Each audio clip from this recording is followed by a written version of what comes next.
Greetings, prop makers of the world, and today we are doing tombstones.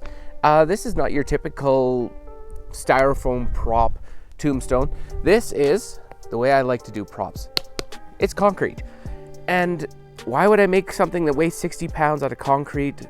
Because I like my props to last forever, and I don't want to replace them every year. So this is a concrete tombstone tutorial, how to make these and customize them how you want them. And when you're done with this, you take it up, you haul it into your side yard, you leave it out all year so it ages more and it looks better. This is a little bit of aging on it with some tea and some fake moss because, well, once it washes off, I don't care. Anyways, enjoy the video and remember to like, share, and subscribe the video. It helps a bunch and gets my name out there a bit more so more people can see the insanity that is me. Anyways, enjoy the video. Well, as you saw at the beginning of the video, today we're making tombstones. We're making them out of concrete, so we're going to need to make forms, and you can see here, this is my form for my curved top tombstone, and it is made literally out of scrap wood. It's a piece of plywood that I didn't need, some pressure treated lumber that I had kicking around, but you have to build it like this, 2x4s on the bottom, your plywood for your base, hopefully you can see that in the camera, plywood for the base, and then depending on how thick you want your tombstone, I'm doing a 3-inch thick tombstone, so we want to come up 3 inches. Okay, so we're gonna put this down. God, that lighting is just not cooperating with me. Okay, so now what this is our base. It's going to be our template. Now at the bottom you can see here, I've got 2 drilled, well technically we're gonna ignore this one, but we've got 2 drilled channels. Now what this is for is when you go to build this, you're gonna be putting this in here, which is pretty much just 2 lengths of about 2 feet of rebar held in with an additional piece of wood. Now what happens, you insert that in the bottom, so these rebar end up pouring into the concrete, and then you take this little doohickey here, make sure I get it the right way, and you put this here to cramp it all down and finish off the tombstone. So you have a full thing. So when you're done, you want to be able to make sure with concrete, as always, make sure you can pull out these screws, don't hide any of them. So like this one almost got hidden on me, and this allows you to pull off the forms when you're done to get your tombstone out of the concrete. Now, if you look very carefully, you can see 3 letters there. This is my second time making this video, and it's the second time making this tombstone because after saying, remember, everything is negative, I go and I write RIP, not PIR, because in reverse, of course, everything gets flipped and it gets wrecked. So I was going to just do it at the end of the video, but for the sakes of decency and awesomeness, I've decided to completely redo the video. At the end of the video, I will show you the broken tombstone and how even broken ones can be useful. The only other thing you're going to need is, obviously, a bag of concrete. I just use the quick mix, quickcrete, whatever you can get your hands on. It doesn't have to be anything special. And this tombstone here, strangely enough, uses exactly 1 bag of concrete. So I can make each tombstone for about $6 Canadian, a little bit more because of the rebar. But beyond that, I can make really cheap props very quickly. And the best part about these is they get left out. You don't put these away at the end of the year. You take them, you hide them in your yard somewhere so they weather, so they look good. And we'll be doing that again with the wooden crosses I'm going to be doing after this video. So get some reinforcement. I'm just using a piece of chicken wire I had lying around. In reality, I would love to have some welded wire mesh that would work better in here, but since I don't have any kicking around on hand, I'm using some chicken wire just to add a little bit of reinforcement to the concrete so it doesn't get wrecked as easy. But this is everything you need to make the tombstone, concrete form, everything like that, 3 inches high. Now what we're going to be doing is the next step is customizing the tombstone. And okay, now we're going to get to the gist of what this video and why this is a really unique system here. Now, this is EVA Foam. It's made out of exercise mats, and this stuff is used in cosplay all of the time. It's like their tool of choice when they're doing costumes, and I agree. I've been recently working with it, and it is amazing stuff. But it came up that this has got more use than just being for costuming pretty much. This foam has got a high enough compression level on it that it'll take a bit of weight, so I decided that I was going to start making elements for concrete tombstones, which stemmed from when I did my chicken coop this summer. I used a similar tactic to put the embeds in my concrete. And the one set of embeds that I made with this, I used 14 times and it is still in good condition. So it is fantastic and it worked well. But what's really nice about this is you can make really nice insert items and they're reusable. So you can put some effort in, make it look good, where a lot of the time when you do styrofoam, like the blue styrofoam or the pink styrofoam, they don't release out of the forms as easy as you want them to. This stuff, when it comes out of the forms, you can peel it out. And because it's got a bit of flexibility, it really releases beautifully. So what this is going to be, I'm just going to do an easy example here of how to go about working with this foam. There's millions of videos on how to work with this foam and the tricks you can do with soldering irons and the such. I'm just going to be doing a very base level, and then after that, I'll probably do individual videos on how to make specific tombstones, which you can't see me tapping on the actual tombstones right there. But for now, I'm just doing a quick example of how to do one and how to make it work. So this stuff is soft enough where you can cut it with however you want. And I did 3 examples here. This one I cut with the Dremel with a drill bit in it, which always works well. This one was cut with a very dull knife. Doesn't look amazing, but that's okay. And this one, no, this one was cut with my dull knife. This one was cut with my bandsaw.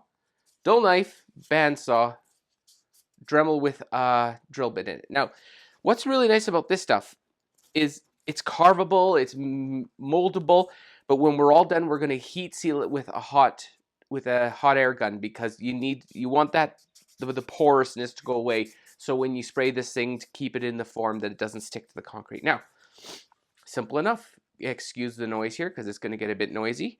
I'm just going to go through and I'm going to show you how to quickly carve these letters to make them look good. So we're going to start with the R.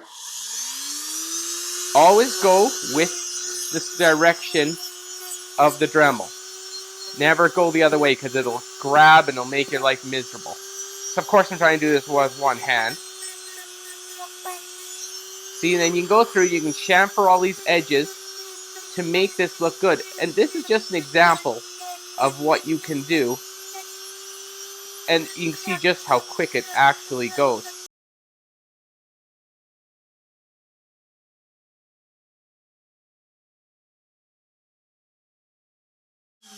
So there we go. You can see now it's got really nice texture. And I'm going to go through and do this with the other letters, but I'm going to heat seal them by the time I'm done. Heat gun seal these. If you don't have access to a heat gun, you could use like a match or something. It's not the end of the world if you can't seal it. It's just better if you can. So I'm going to go through and do the other letters, and we'll be back to start placing them in the actual tombstone. They're all done now and still a bit warm from me heat treating. So once you run the heat, they're going to warp a bit. So while they're still warm, because this stuff can be molded like crazy, just straighten them out as much as possible to get them so when they go into the form that they'll stick pretty good. Now, this next step, I'm just going to go through and see this one's already starting to lose its malleability, but you get it as close to straight as you can.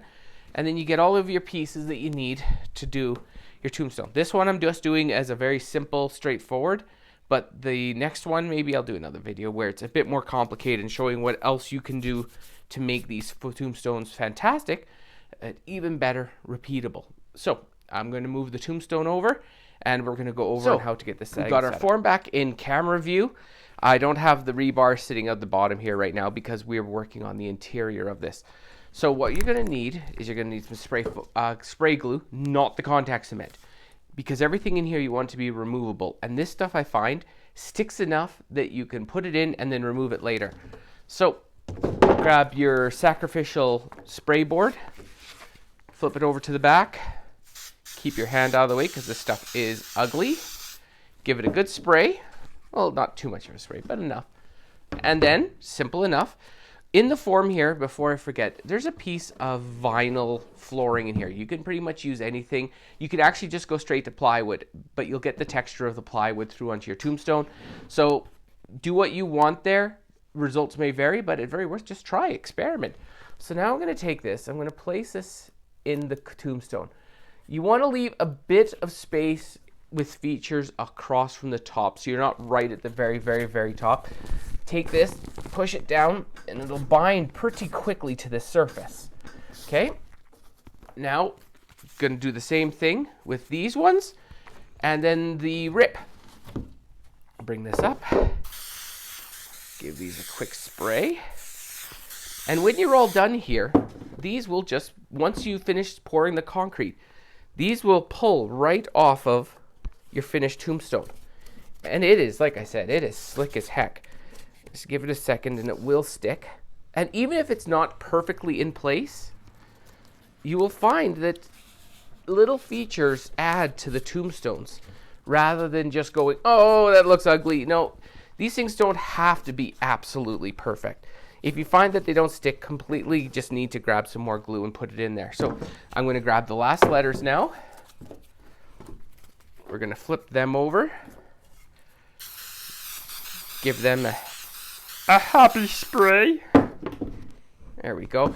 But I mean, you're not wearing like 15 levels of safety goggles and gloves and such. Yeah, I'm not doing that today. I don't usually do that. I'm in a nice open garage, so I have the luxury of airflow, and I'm not too concerned. There's worse things in this world than a little bit of spray glue. Okay, so now, as you can see, this time, I will be completely honest, this time this is the right direction. So this is the fun part. You get to go through and you get to design exactly all the features you want in your tombstone. Remember, everything's in relief, so flip it backwards. It comes out opposite of what you're seeing here. So it can take some thinking and the such like that, but you'll end up with a really nice looking tombstone. And the best part about these is they're forever. Once you build them, year after year props, you can put them in your side yard. They're heavy, so at least nobody's going to come away and, steal them from your front yard. So now that I've got all of my items in, I'm going to be grabbing my rebar. I'm going to be putting that in.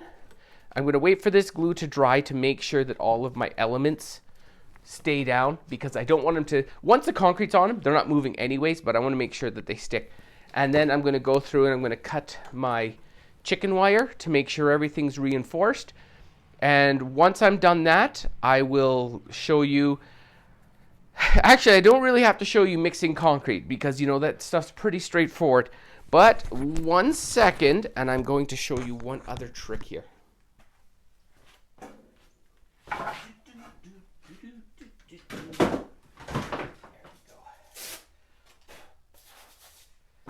Okay, this is a palm sander. Now, what's going to happen is once I have this whole concrete put together and it's poured, I'm going to take this, I'm going to turn this on with the concrete in it. Make sure if it's either an older one or you put a pad on the bottom of this just so you don't wreck your actual palm sander, because there's going to get a little bit of concrete.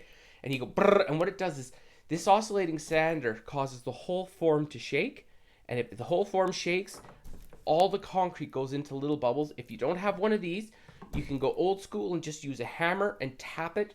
The only problem is getting to the details in the center is a bit harder with the hammer method. This will work fantastic because you just go bah and done. I love all my sound effects because you really need those, don't you?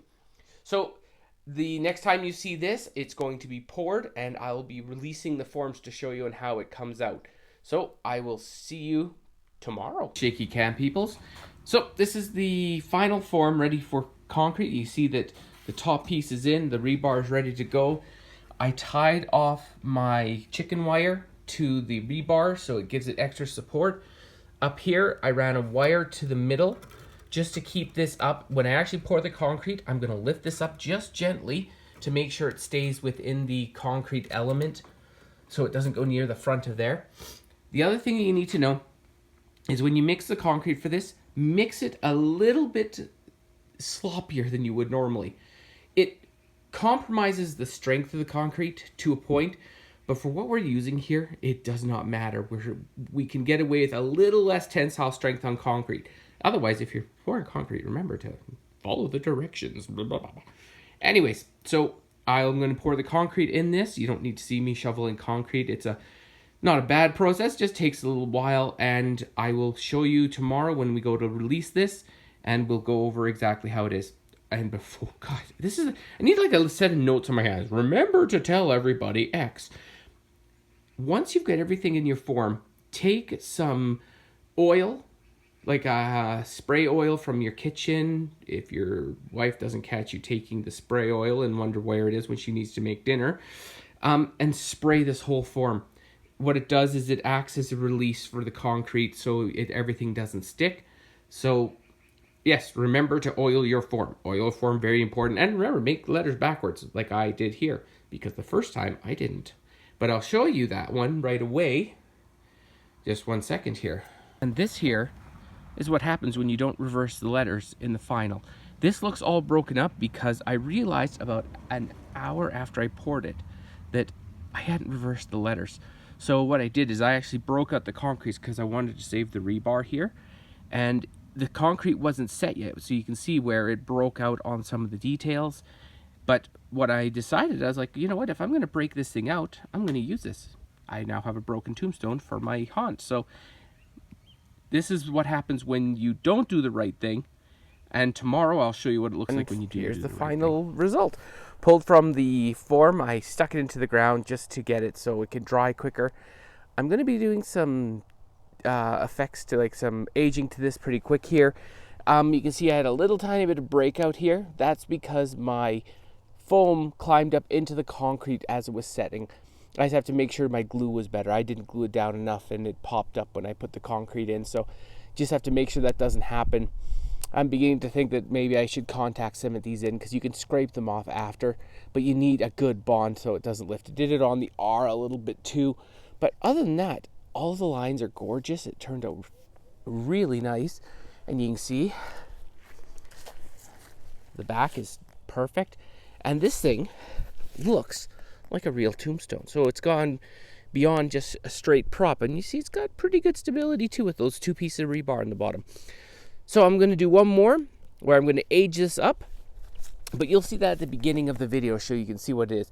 I'm just going to be using some tea stain and the such like that. Maybe I will actually make one more video on what I went through to age this thing up just to give it that little bit more of a pop to make sure that it looks great for Halloween. Anyways, onwards to the next video.